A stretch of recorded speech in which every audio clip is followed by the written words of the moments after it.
Prince Harry and Meghan Markle celebrate arguably the least British holiday with a rarely seen member of their family. And it looks like she's growing up to look just like her dad. Since Prince Harry and Meghan Markle, Duke and Duchess of Sussex, stepped down as working royals and moved across the pond to the United States, they have broken with countless royal traditions. And this week, the couple was spotted celebrating a decidedly non-British holiday, Independence Day, which takes place on July 4th and commemorates the signing of the Declaration of Independence. That independence, of course, came at the price of the Revolutionary War, which American colonists fought against their motherland, England. Today, we celebrate our Independence Day. Considering Meghan Markle is American-born, it makes some sense that she would have a tradition of attending 4th of July celebrations. But it still stood out to see her and her British royal husband, Prince Harry, at an Independence Day parade in Montecito. Last year, the family was also spotted at a 4th of July parade in Wyoming. This year, the famous couple was seen with their children, Archie 4 and Lilibet 2, smiling and taking in the festivities of their hometown parade as it passed by.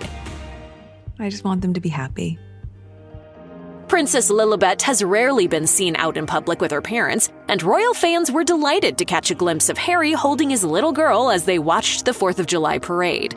With flaming red hair just like her father's, Lilibet was dressed in a blue and white floral dress, white knee-high socks, and bright red shoes representing the red, white, and blue of the American flag. Her hair was in pigtails with a black beret. Cradling his toddler daughter, Prince Harry wore jeans, a green t-shirt, a green baseball cap, and sunglasses. Meghan wore light blue in coordination with her daughter and was seen kneeling down and watching the parade with her before Harry picked Lilibet up, presumably for a better view. The family was accompanied by an unnamed elderly couple and a few other children.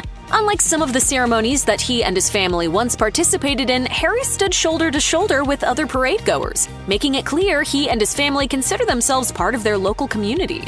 Harry and Meghan have made headlines recently for their sudden split with Spotify after initially signing a multi-million-dollar deal with the streaming giant. Though Meghan's podcast Archetypes premiered at the top of its category last year, a second season will not be happening. Spotify and Archewell released a mutual statement saying the parting of ways was a mutual decision, and an amicable one. However, some, like Spotify executive and podcaster Bill Simmons, have alleged that the split wasn't quite so amicable behind the scenes.